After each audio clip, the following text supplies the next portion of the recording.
Hello everyone, I am Shudhanshu Kumar and today we will talk about the Partnership Act. तो जो ये partnership act है ये CA foundation, CS foundation, CMA foundation और CMA intermediate के syllabuses में incorporated है. So let's start the act without wasting the time. It says that partnership is the relation between two or more persons who have agreed to share profit from business carried on by all or any one of them acting for all. ये जो definition है इसमें 4-5 ऐसे vital points हैं जो कि सारी बातें कह देते हैं पार्टनरशिप के बारे में. जिसमें से सबसे पहली बात ये क्या कहते हैं, सबसे पहली बात कहते हैं 2 और मोर पर्सन्स होने चाहिए. दूसरी बात क्या कहता है, एक एग्रीमेंट होना चाहिए दोनों के बीच में, चाहे वो एक्सप्रेस हो या इम्प्लाइड हो, इट डजेंट मैटर. 2 से ज़्यादा आदमी होने चाहिए, लोग होने चाहिए, इंडिविजुअल्स होने चाहिए. उन दोनों के बीच में एक एग्रीमेंट होना चाहिए, चाहे वो एक्सप्रेस हो या इम्प्लाइड हो. कैसा एग्रीमेंट होना चाहिए भाई? तो ऐसा एग्रीमेंट होना चाहिए कि हम लोग मिलके, हम जितने भी लोग हैं मिलके एक बिजनेस कैरी ऑन करेंगे. वो कैसा बिजनेस होगा? वो एक प्रॉफिटेबल बिजनेस होगा, वो प्रॉफिट बनाने वाला बिजनेस होगा, जहाँ पर जो प्रॉफिट बनेगा वो आपस में डिवाइड किया जाएगा. चाहे वो प्रॉफिट हो या फिर वो लॉस हो, उस प्रॉफिट या लॉस को आपस में डिवाइड किया जाएगा. और लास्ट बात, जो सबसे इम्पॉर्टेंट बात इसने कही, वो क्या बोला? Business carried on by all or any one of them acting for all.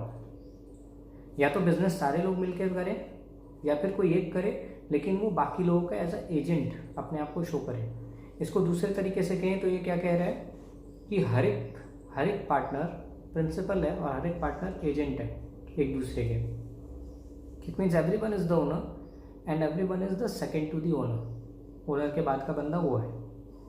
Okay, every one is working for each one of them. हर कोई एक दूसरे के लिए काम कर रहा है, तो वो एक पार्टनरशिप क्रिएट करता है. पार्टनरशिप में कहते हैं कि partnership is just like a marriage relation. Partner जो होते हैं ना वो मियाँ बीवी की तरह होते हैं. इतना गहन और घोर क्लोजनेस वाला रिश्ता होता है पार्टनर्स के बीच में. तो ये जो पार्टनर्स होते हैं इन्हें क्या कहते हैं? ये एक दूसरे के प्रिंसिपल भी हैं, एक दूसरे के एजेंट भी हैं. और इसी पार्ट को we called it mutual agency. इसे हम क्या कहते हैं? म्यूचुअल एजेंसी कहते हैं, या फिर cardinal principle of partnership law, या फिर you can say true test of partnership. Okay, and the last thing, it is a conclusive evidence और द प्राइमा फेसाई. इसे क्या है? कंक्लूसिव एविडेंस बोलते हैं. रीज़न क्या है इसे ट्रू टेस्ट ऑफ पार्टनरशिप बोलने का? ये भी एक फैक्ट है. क्यों रीज़न है? जैसे सपोज 2 भाई हैं, उनका पुश्तैनी घर उन्हें मिला और उस घर को उन्होंने रेंट पे लगाया और उससे कुछ पैसा मिल रहा है. तो ये क्या है? ये एक को ओनरशिप है. ये को ओनरशिप है. यहाँ पर कोई पार्टनरशिप में बिजनेस कैरी ऑन नहीं हो रहा. क्यों ऐसा नहीं हो रहा? क्योंकि वो एक दूसरे के लिए as a principal and agent work नहीं कर रहे. Both are the owners, both are the co owners. Next जो 3 इंपॉर्टेंट पॉइंट्स है, 3 इंपॉर्टेंट डेफिनेशन है पार्टनरशिप एक्ट के. एक होता है पार्टनरशिप, दूसरा है पार्टनर, तीसरा है फर्म. पहला पार्टनरशिप क्या है? इंटैंजिबल रिलेशन है. Partnership is intangible relation. Firm क्या है? Firm is a tangible form. अगर कोई पार्टनरशिप नाम का रिलेशन आपस में 2 लोगों या 2 से ज़्यादा लोगों के बीच में बनता है तो उसे एक सामाजिक दृष्टि में शो तो करना होगा. कैसे शो करेंगे? तो एक 4 दीवारी के बीच में ऊपर से छत लगा के, आगे बोर्ड लगा के उसका नाम फर्म रख देंगे, उसी से शो करेंगे. और किन दोनों के बीच में ये रिलेशन बनेगा? तो पार्टनर्स के बीच में बनेगा. मतलब पार्टनर्स ऐसे इंडिविजुअल्स हैं जिनके बीच में एक इंटैंजिबल रिलेशन बनता है जिसका नाम पार्टनरशिप है. और वही रिलेशन दुनिया के सामने हम कैसे प्रस्तुत करते हैं भाई? तो प्रस्तुत करते हैं ये धारावाहिक कैसे? फर्म के नाम से. Okay, moving to the next part. It says the types of partnership. अब ये जो टाइप्स ऑफ पार्टनरशिप है, ये टाइप्स ऑफ पार्टनरशिप सिंपली क्या कहता है? Partnership at will, where there is no provision made by contract between the partners for the duration of the partnership. मतलब partnership by will था ना, will power.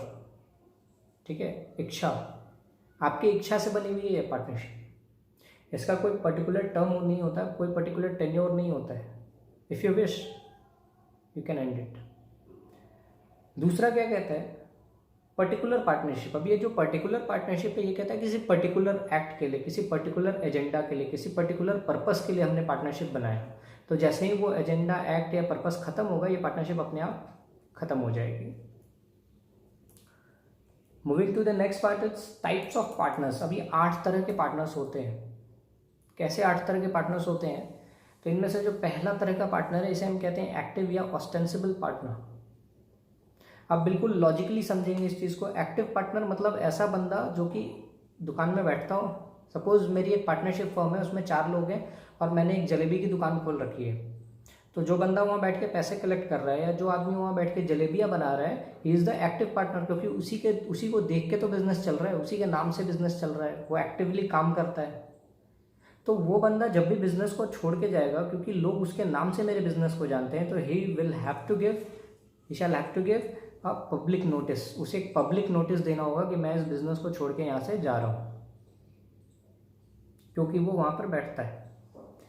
Next is sleeping partner. अब इन भाई साहब को, ये जो स्लीपिंग पार्टनर होते हैं, ऐसे पार्टनर्स होते हैं जो बिजनेस में अपना पैसा तो लगाते हैं बट वो आके काम नहीं करते, बिजनेस में बैठते नहीं हैं। तो ऐसे लोगों को क्या नहीं करना होगा, पब्लिक नोटिस देने की ज़रूरत नहीं है। क्यों देने की ज़रूरत नहीं है भाई साहब? देने की ज़रूरत इसलिए नहीं है, कोई नहीं जानता ही नहीं है कि ये पार्टनर भी हैं, क्योंकि ये तो सोते हैं ना घर पे। Okay, next is partners in profit only. ऐसा हो सकता है क्या? बिल्कुल हो सकता है। सपोज मेरे पास कोई ऐसा बंदा मिला, मैंने मार्केट में, मैं ऐसे ही घूम रहा था, मुझे कोई आदमी मिला, मैंने देखा कि यार इस मार्केट में मैं दुकान खोलना चाह रहा हूँ, इस मार्केट में तो इस आदमी को बहुत लोग जानते हैं, बहुत मतलब अच्छी ख्याति इसने प्राप्त की हुई है यहाँ पे मार्केट में। तो मैंने उससे बोला कि भाई साहब आप पार्टनर क्यों नहीं बन जाते हो मेरे? उसने बोला कि मेरा क्या फ़ायदा है भाई, पार्टनर बनूंगा तो प्रॉफिट मिलेगा, तो लॉस भी तो मिलेगा। मैंने कहा ना ना, अरे भाई आपको मैं लॉस है, आपको सिर्फ प्रॉफिट मिलेगा, आपको कोई लॉस नहीं मिलेगा, ठीक है। रीज़न क्या है? रीज़न उससे गुडविल मिल रहा है, तो इट कैन हैपन कि partner to profit only. Liability क्या होगी? सिर्फ एक होगी, थर्ड पर्सन को अगर फर्म कोई काम कर रहा है तो उनके लिए वो भी हेल्ड लाइबल होगा। Next is nominal partner. अब सपोज ऐसे ही मैं दुकान में घूम रहा था, फिर से दुकान में घूम रहा था, मुझे उस एरिया के पास में मुझे एक दुकान खोलनी थी, मैं एक मार्केट में घूम रहा था, वहाँ पर दुकान खोलनी थी। वहाँ पर मुझे मेरा ही कोई रिलेटिव मिल गया, मेरा ही कोई फैमिली मेम्बर मिल गया, बहुत जान पहचान का, बहुत क्लोज, ठीक है, या मेरा कोई दोस्त मिल गया। मैंने उसको बोला अरे भाई तुम भी यहाँ पे हो? कह रहा है हाँ मैं यहाँ पे। मैंने कहा तुम्हारी तो अच्छी ख्याति है भाई, यहाँ पे सभी लोग जानते हैं तुमको। उसने कहा हाँ सारे लोग जानते हैं मुझे। मैंने पूछा तुम मेरे यहाँ पार्टनर बन जाओ। उसने कह रहा है भाई से ऐसे बोलता है भाई, बन गया पार्टनर। मैंने बोला ठीक है प्रॉफिट तुम्हें। उसने कहा ना मुझे कुछ नहीं चाहिए, बट एक शर्त है, मैं भी तुम्हें कुछ नहीं दूंगा, ना मैं कैपिटल लगाऊंगा ना मैं प्रॉफिट लूँगा, मुझे कोई मतलब नहीं है। पार्टनर बनाना है ना तो पार्टनर बना लो। लाइबिलिटी क्या होगी? To the third person. Third person के लिए ये बंदा लाइबल होगा, क्योंकि अगर कोई जानता है कि ये पार्टनर है हमारा तो उसके लिए लाइबिलिटी बनती है। Next is the sub partner. तो सब पार्टनर को सिंपल एक कॉन्सेप्ट से समझते हैं, जैसे कि सब एजेंट होता है हमारा। जैसे मैंने किसी की एजेंसी ले ली और मैं उसको डिसेंट्रलाइज करके और फैला रहा हूँ, मैंने किसी और को भी एक सब एजेंसी दे दी, वो मेरे अंडर वो काम कर रहा है। एजेंट मैं हूँ, मेरे अंडर वो एक और बंदा काम कर रहा है। तो वैसे ही पार्टनरशिप में क्या हुआ, एक पार्टनर है और उसने अपने अंडर में एक बंदे को लगा के रखा है और उसको किसी बेसिस पे वो काम कर रहा है, ठीक है। तो दैट इज सब पार्टनर। और ध्यान रखेंगे ये जो सब पार्टनर होता है इसका कोई राइट नहीं होता है फॉर्म में, ना ही कोई लाइबिलिटी होती है। Now moving forward, incoming partner and outgoing partner. तो इसे सिंपली समझते हैं, इनकमिंग पार्टनर कौन है? जो कि एडिशन लेके फर्म में आ रहा है, जो नया पार्टनर आ रहा है वो इनकमिंग पार्टनर है। जिस दिन से उसका एडमिशन हो जाएगा फर्म में, जब से वो आ जाएगा उसके बाद से ही will be held liable for the activities of the firm. Next is the outgoing partner. अभी आउटगोइंग पार्टनर कौन है? तो नॉर्मली जैसे कि ऑस्टेंसिबल और एक्टिव पार्टनर में और स्लीपिंग पार्टनर में हमने बात किया था कि अगर वो छोड़ के जा रहे हैं तो एक्टिव में उन्हें पब्लिक नोटिस देना है, स्लीपिंग में नहीं देना है। तो वही छोड़ के जो जा रहे हैं, ठीक है, छोड़ के जाते समय ऐसा करना है। तो जो छोड़ के जाते समय दिखा था ना, वही छोड़ के जाने वाला है बेचारा। ये आउटगोइंग पार्टनर है जो कि छोड़ के जा रहा है। तो अगर ये छोड़ के जाएगा तो he will have to give public notice if he is a active partner. Moving to next, partner by holding out और स्टॉपल। अब ये वाला सबसे इंपॉर्टेंट है जिसमें कंफ्यूजन आती है। पार्टनर बाय होल्डिंग आउट और स्टॉपल क्या होता है? इसे एक सिंपल एग्जांपल से समझते हैं। मैं हूँ, मेरे सामने एक भाई साहब आए, उन भाई साहब ने देखा, क्या किया, उन भाई साहब ने सामने वाले तीसरे जो इंसान थे उसको ऐसा रिप्रेजेंट किया कि मैं उनका पार्टनर हूँ, ठीक है, वो मेरे पार्टनर है। आई रिपीट, मैं एक पार्टी में गया, एक भाई साहब मेरे सामने आए और उसने दूसरे वाले भाई साहब को ऐसा रिप्रेजेंट किया कि वो मेरे पार्टनर है और मैं चुप रह गया। अब याद रखना, silence is मियर acceptance, silence is मियर acceptance. मैं चुप रह गया तो वो क्या हो जाएगा, वो प्रूफ हो जाएगा कि वो मेरा पार्टनर है। दूसरा केस, मैं एक फंक्शन में गया, मैंने एक भाई साहब को देखा और मैंने दूसरे भाई साहब को ऐसा रिप्रेजेंट किया कि वो भाई साहब मेरे पार्टनर है। ठीक है, जैसे पहले केस में मैंने क्या बोला, मैं गया, मैंने ए को देखा और मैंने बी के सामने रिप्रेजेंट ऐसा किया, ए ने ऐसा रिप्रेजेंट किया बी के सामने कि मैं उनका पार्टनर हूँ और वो मेरे पार्टनर है। सेकंड केस मैंने बोला, मैं गया, ए से मिला और मैंने ए को इस तरह से बी के सामने रिप्रेजेंट किया कि वो मेरा पार्टनर है। मतलब मैं रिप्रेजेंट करूं या मेरे सामने वाला मुझे रिप्रेजेंट करे। ठीक है, जब भी दोनों एक दूसरे को फर्म का पार्टनर रिप्रेजेंट करेंगे तो उस थर्ड पर्सन के नज़र में he will be held liable for the activities of the firm, that is partner by holding out or partner by estoppel. Moving to the next point, position of minor in partnership. अभी contract में हमने पढ़ा था कि minor जो होता है he is not liable for contract, but in case अगर कोई पार्टनर है जिसकी की डेथ हो गई या वो नहीं रहा तो उसका जो बच्चा होता है, हिज सन और डॉटर, अगर वो माइनर है तो he can be admitted as the partner of the firm. तो अगर वो पार्टनर ऑफ द फर्म उसे एडमिट कर दिया गया तो उसकी लाइबिलिटीज़ नहीं होती, उसके राइट्स होते हैं। लाइबिलिटीज़ थोड़ी सी होती है, राइट्स ज़्यादा होते हैं। इसे लॉजिकली समझना है, जो बच्चा होता है, छोटे बच्चों की क्या होता है, राइट्स ज़्यादा होते हैं, लाइबिलिटीज़ बहुत कम होती है। वैसे माइनर्स के राइट्स ज़्यादा होते हैं, लाइबिलिटीज़ बहुत कम होती है। तो क्या क्या राइट होता है माइनर का? सबसे पहला राइट, उसे सिर्फ प्रॉफिट मिलेगा, लॉस नहीं मिलेगा, सिर्फ प्रॉफिट मिलेगा, पहला राइट। दूसरा, फर्म के बुक्स ऑफ अकाउंट्स को वो इंस्पेक्ट कर सकता है और उसका कॉपी रख सकता है। फर्म के बुक्स ऑफ अकाउंट्स को वो इंस्पेक्ट कर सकता है और उसका कॉपी रख सकता है। तीसरा, अगर अकाउंट्स में पार्टनरशिप के जो बैंक बैलेंसेस है उसमें उसका पैसा है, उसमें उसकी जो प्रॉपर्टी जो उसका पार्ट है वो उसको नहीं दिया जा रहा है या उसका प्रॉफिट उसको नहीं दिया जा रहा है, तो ही कैन स्यू, वो केस कर सकता है पार्टनर्स पे कि तुम मेरा पैसा क्यों नहीं दे रहे हो। ओके, इसके बाद क्या होगा, ये सारे राइट्स तो उसे मिल रहे होंगे, इसके साथ साथ उसकी कुछ लाइबिलिटीज़ भी होगी। क्या क्या लाइबिलिटीज़ होगी भाई? सबसे पहली लाइबिलिटी क्या होगी? यही होगी कि उसकी लाइबिलिटी इतनी ही होगी जितनी की कंपनी में किसी मेंबर की होती है। मतलब ये हुआ कि नॉर्मल केस में पार्टनर्स में क्या होता है, पार्टनर्स की जो लाइबिलिटी है वो अनलिमिटेड होती है, उसके घर से भी निकाल के ले जाएंगे। लेकिन इस केस में क्या होगा, माइनर अगर पार्टनर बनना है तो उसकी लाइबिलिटी क्या होगी, लिमिटेड होगी। मतलब जितना पैसा उसने बिजनेस में लगाया हुआ है उतने तक के लिए वो लाइबल होगा। ओके, इसका मतलब ही विल नॉट इनकर एनी पर्सनल लाइबिलिटी, उसकी कोई पर्सनल लाइबिलिटी नहीं होगी। Okay, and he can not be declared insolvent, ना उसकी कोई पर्सनल लाइबिलिटी होगी, ना उसे इंसॉल्वेंट घोषित कर सकते हैं। अब बात करते हैं, अगर उसने मेजॉरिटी अटेन कर ली तो क्या होगा। तो वो 18 साल का हो गया, उसने मेजॉरिटी अटेन कर ली, तो उसके पास एक क्वेश्चन आता है कि तुम पार्टनर बनना चाहते हो या नहीं बनना चाहते हो। अगर तुम पार्टनर बनना चाहते हो, ठीक है, तो फिर एक्सेप्ट करो, बोलो कि तुम पार्टनर बनना चाहते हो, वॉलंटरली उसको एक्सेप्ट कर लो। ठीक है, अगर नहीं बनना चाहते हो तो विद इन 6 मंथ्स आपको ये निश्चय करना होगा कि आप बनना चाहते या नहीं बनना चाहते। और अगर नहीं बनना चाहते तो विद इन 6 मंथ्स एक पब्लिक नोटिस निकालना होगा और उसमें कहना होगा कि मैं पार्टनर नहीं बनना चाहता हूँ। अगर आपने ये पब्लिक नोटिस नहीं दिया, अगर उस माइनर ने पब्लिक नोटिस नहीं दिया कि वो नहीं बनना चाहता है, तो मेयर साइलेंस इज एक्सेप्टेंस, मान लिया जाएगा कि तुम पार्टनर बनना चाहते हो और उसे पार्टनर समझ लिया जाएगा, मान लिया जाएगा। अगर वो नहीं बना तो बात ही अलग है। अगर वो पार्टनर बन गया, या तो वॉलेंटरली बने या फिर उसने पब्लिक नोटिस नहीं दिया इस कारण से बन जाए, इन दोनों केस में क्या होगा, जब से वो पार्टनर बना, वो माइनर था उस समय से, जब से वो पार्टनर बना तब से जितने एक्टिविटीज़ हुए, जितने एक्ट्स हुए, हर चीज़ के लिए वो हेल्ड लायबल होगा और उसका जो प्रॉफिट शेयरिंग रेशियो होगा, जो भी पार्ट होगा, वो उसी बेसिस पे चलेगा जिस पे चल रहा था। ओके, जो रेशियो उसका था उसी पे चलेगा। Now moving to the next part, rights of partners. अब पार्टनर्स के काफ़ी सारे राइट्स हैं, rights and duties of partners, काफ़ी सारे राइट्स एंड ड्यूटीज़ हैं। और सबसे अच्छी बात है कि सारे लॉजिकल है और बहुत सिंपल है। जैसे राइट्स की बात करते हैं, सबसे पहला राइट ये कहता है right to take part in conduct and management of business. Right to take part in conduct and management of business, मतलब बिजनेस के कंडक्ट या मैनेजमेंट में पार्ट लेने का। दूसरा कहता है कि कोई भी अगर फैसला लिया जाए पार्टनरशिप में तो उनसे बिना पूछे ना लिया जाए, ये उनका राइट है, ऑब्वियस है। तीसरा क्या कहता है, right of free access and copy to books and accounts. तो बुक्स और अकाउंट्स जो हैं फर्म के, उन्हें एक्सेस करना और उनका कॉपी लेने का राइट होता है।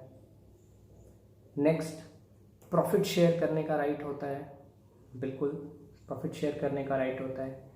नेक्स्ट, इंडेमनीफाई होने का राइट होता है, right of partners to get indemnified. Suppose firm में कुछ प्रॉब्लम आई, फर्म को कोई परेशानी हुई, तो पार्टनर्स उनको इंडेमनीफाई करते हैं। वैसे ही अगर पार्टनर को कोई प्रॉब्लम आ रही है, पार्टनर को परेशानी आ रही है, तो they are entitled to be indemnified by the firm. Okay, they are entitled to get indemnified by the firm. Suppose कि पार्टनर्स के साथ कोई इशू आ रही है या वो पे ऑफ नहीं कर पा रही किसी चीज़ को, ऐसा कुछ हो रहा है, तो उस केस में फर्म क्या करेगी, फर्म उनके बिहाफ पे उस चीज़ को पे करेगी, उनको इंडेमनीफाई करेगी। Partners have as a rule partners have the power, partners have the right as a joint owner of the partnership firm. ठीक है, joint owner of the partnership firm. अगर कोई इमरजेंसी क्रिएट होता है इन केस ऑफ लॉस, अगर किसी तरह का इमरजेंसी क्रिएट हो रहा है जहाँ पे लॉस बहुत बड़ा हो सकता है, तो उस केस में partners have the right to take decisions and to act reasonably. Every partner is the right कि बिना उससे पूछे किसी भी नए पार्टनर को आप फर्म में नहीं ला सकते हैं। Every partner has the right to retire and every partner has the right to continue in the business. So these are the rights of the partners. What are the duties of the partner? तो duties of the partner भी काफ़ी simple और logically हैं। क्या क्या duty होती है partner की? सबसे पहली ड्यूटी क्या होती है, बिजनेस को कैरी ऑन करना। सबसे पहली ड्यूटी होती है बिजनेस को कैरी ऑन करना, और he is not entitled to salary. Partnership salary का कोई इंटाइटलमेंट नहीं होता। अगर पार्टनर अच्छा काम कर रहा है तो उसे मिल रहा है, दैट इज़ डिफरेंट थिंग, कोई इंटाइटलमेंट नहीं होती है। तो first thing is he is bound to carry on the business, that is his duty. उसकी ड्यूटी है कि अच्छे से बिजनेस को करे। दूसरी चीज़ ये उसकी ड्यूटी है कि वो जस्ट और फेथफुल रहे और ट्रस्टफुल रहे बाकी पार्टनर्स के प्रति। ये उसकी ड्यूटी है कि बुक्स ऑफ अकाउंट्स को प्रॉपरली रेंडर करे, बुक्स ऑफ अकाउंट्स को प्रॉपरली रखे और करेक्ट बुक्स ऑफ अकाउंट्स बनाए। ये उसकी ड्यूटी है। ये उसकी ड्यूटी है कि वो फर्म को इंडेमनीफाई करे किसी भी लॉस से। कोई भी अगर विलफुल लॉस या किसी भी तरह की परेशानी आती है तो वो फर्म को उससे इंडेमनीफाई करे।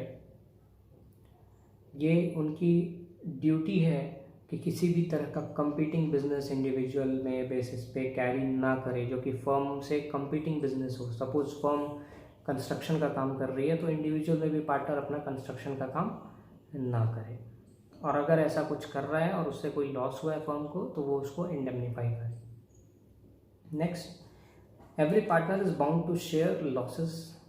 ये इनकी ड्यूटी है कि अगर लॉस होता है तो वो उसको शेयर करे।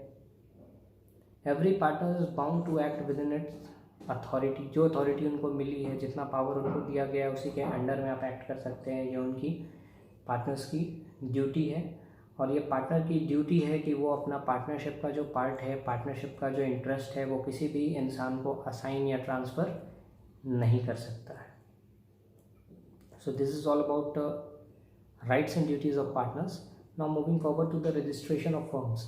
अभी हम सब जानते हैं होंगे, और जिसने जो फ्रेश पढ़ रहा है उसके लिए ये मे भी नहीं जानता होगा, बट जो जिसने इसे रीड किया या थोड़ा भी पढ़ा है उन्हें पता होगा कि पार्टनरशिप में रजिस्ट्रेशन कंपलसरी नहीं होता। पार्टनरशिप में रजिस्ट्रेशन कंपलसरी नहीं होता। You can get registered if you want, नहीं भी किया कोई दिक्कत नहीं है। हाँ, अगर रजिस्ट्रेशन नहीं करवाया तो कुछ राइट्स ज़रूर छिन जाएंगे आपसे। कैसे राइट्स छिन जाएंगे?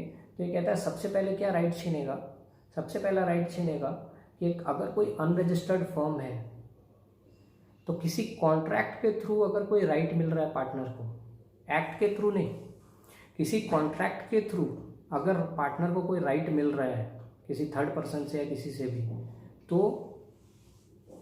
उस केस में पार्टनर ऑफ द फर्म जो होगा अनरजिस्टर्ड फर्म, वो थर्ड पर्सन पे केस नहीं कर सकता है।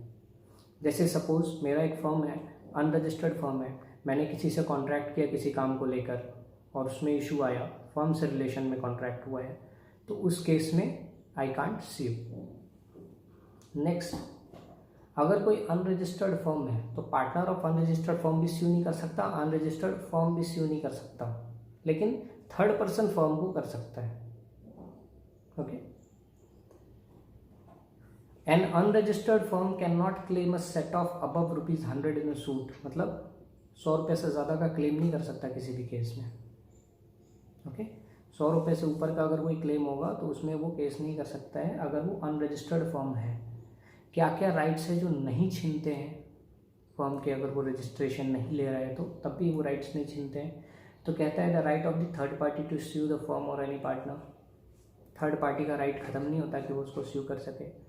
मतलब फर्म का दो राइट होता है ना, एक होता है राइट टू स्यू और राइट टू बी स्यूड। तो टू स्यू का राइट ख़त्म हो जाता है, वो 100 रुपये तक लिमिट हो जाता है, but right to be sued ख़त्म नहीं होता, थर्ड पार्टी आपको स्यू कर सकती है। Okay,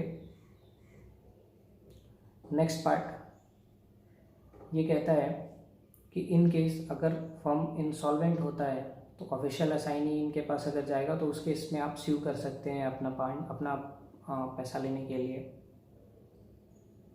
now moving forward to the next point कि the right of the firm और partners of firm having a place of business in India, इसको हार्म नहीं करेगा। क्यों हार्म नहीं करेगा? क्योंकि अगर आपका प्लेस ऑफ बिजनेस इंडिया में नहीं है तो आप इंडिया के लॉ के अंडर में कवर नहीं होते हैं, तो इस कारण से ये प्रोविज़न इसको हार्म नहीं करेगा। Moving forward, reconstitution and dissolution of firm. तो रिकॉन्स्टिट्यूशन और डिसोल्यूशन फर्म में क्या होता है? सी, रिकॉन्स्टिट्यूशन ऑफ फर्म का मतलब होता है डिसोल्यूशन ऑफ पार्टनरशिप। पार्टनरशिप क्या है? एक रिलेशन है, रिलेशन टूट के बनना। Dissolution of partnership is a different thing. उसको क्या बोलता है? Reconstitution of firm. और डिसोल्यूशन ऑफ फर्म जब होता है तो वो भी डिसोल्यूशन ऑफ पार्टनरशिप होता है, बट वहाँ पर फर्म भी डिसॉल्व हो जाता है। मतलब इंटेंजिबली अंदर में तो चेंजेस होते ही हैं, बाहर भी चेंज हो जाता है, फर्म भी खत्म हो जाता है। So if the question is what is the difference between dissolution of partnership and dissolution of firm, तो डिसोल्यूशन ऑफ पार्टनरशिप का मतलब हुआ कि अगर फर्म एग्जिस्टेंस में है लेकिन पार्टनरशिप में चेंजेस आ रहे हैं तो उसको हम डिसोल्यूशन ऑफ पार्टनरशिप बोलेंगे। डिसोल्यूशन ऑफ फर्म का मतलब क्या हुआ? जब पूरा का पूरा फर्म ही खत्म हो गया, उसका एग्जिस्टेंस ही खत्म हो गया due to dissolution of partnership, तो उसे हम डिसोल्यूशन ऑफ फर्म बोलेंगे। Now moving forward, cases of dissolution of partnership. किस किस केस में डिसोल्यूशन ऑफ पार्टनरशिप होता है? तो अगर प्रॉफिट शेयरिंग रेशियो चेंज हो रहा है तो वो डिसोल्यूशन ऑफ पार्टनरशिप हो गया, क्योंकि पार्टनरशिप किसी रेशियो के प्रति बना हुआ है, वो रेशियो ही चेंज हो गया तो डिसोल्यूशन ऑफ पार्टनरशिप। या फिर एडमिशन हो रहा है, या रिटायरमेंट हो रहा है, या एक्सपल्शन हो रहा है, या डेथ हो रहा है, या इंसॉल्वेंसी हो रहा है, या फिर पार्टनरशिप का पीरियड ही खत्म हो गया है, जैसे कि पर्टिकुलर पार्टनरशिप, तो उस केस में हम क्या बोलेंगे? It is dissolution of partnership. Now dissolution of partnership firm. तो डिसोल्यूशन ऑफ पार्टनरशिप फर्म में अब क्या बोलता है कि डिसोल्यूशन ऑफ पार्टनरशिप फर्म दो तरीके से हो सकता है, एक intervention of court, second is non intervention of court. मतलब एक कोर्ट के हेल्प से, कोर्ट के ऑर्डर से, और एक कहता है बिना कोर्ट के ऑर्डर से। तो अगर बिना कोर्ट के ऑर्डर से बात करें तो तीन पार्ट है। जैसे सपोज सारे पार्टनर्स चाहते हैं कि डिसॉल्व कर दिया जाए, म्यूचुअल तरीके से डिसॉल्व हो गया। Second, compulsory dissolution. Compulsory dissolution बोलो या फिर हैपनिंग ऑफ एनी इंसिडेंट या बेसिस पे डिसोल्यूशन। जैसे सारे पार्टनर्स इंसॉल्वेंट हो गए, या फिर जिस पर्पस के लिए वो फर्म बना था वो पर्पस खत्म हो गया। जैसे रोड बनाने के लिए एक फर्म बनाई गई कि रोड को कंप्लीट करना है, रोड पूरा बन गया। या फिर जो ऑब्जेक्टिव था बिजनेस का वो अनलॉफुल हो गया। शराब की फैक्ट्री थी गुजरात में या बिहार में, शराब इलीगल हो गया। या फिर suppose expiry of the period, 2-3 साल के लिए वो बना था, 3 साल खत्म हो गए। 3 साल के लिए बनाया गया था फर्म को, 3 साल खत्म हो गए। तो ये सब क्या है? ये मैंडेटरी फॉर्म्स है, मतलब ये मैंडेटरी नॉर्म्स हैं। अगर ये ऐसा होता है तो मैंडेटरीली आपको डिसॉल्व करना ही पड़ेगा। Next, by the order of the court. Court का कब कब ऑर्डर आएगा? अगर सारे इंसॉल्वेंट हो रहे हैं, इन केस कोर्ट का ऑर्डर जाएगा। अगर सारे के सारे अनसाउंड माइंड हो गए, या फिर पार्टनर्स अपना ड्यूटीज़ परफॉर्म नहीं कर रहे हैं, या फिर लॉ को कॉन्ट्रावेन कर रहे हैं, लॉ को फॉलो नहीं कर रहे हैं, लॉ के अगेंस्ट में काम कर रहे हैं पार्टनरशिप लॉ के, या फिर किसी बड़े गिल्ट के मिसकंडक्ट पाए जाते हैं और फर्म बहुत बड़ा लॉस कैरी ऑन कर रही है। या फिर जो सबसे इम्पॉर्टेंट पॉइंट है कि अगर कोर्ट को ये जस्टिफाइड लगता है कि बिजनेस को बंद कर देना चाहिए, अगर कोर्ट को ये जस्टिफाइड लगता है कि जस्ट एंड इक्विटेबल ग्राउंड्स पे सबसे बेहतर डिसीजन यही होगा कि डिसोल्यूशन कर दिया जाए, तो it will get dissolved. That's all for the partnership act. Please like, share and subscribe my channel. I'll be back with some more acts, some more classes for law and audit and several other papers. Thank you.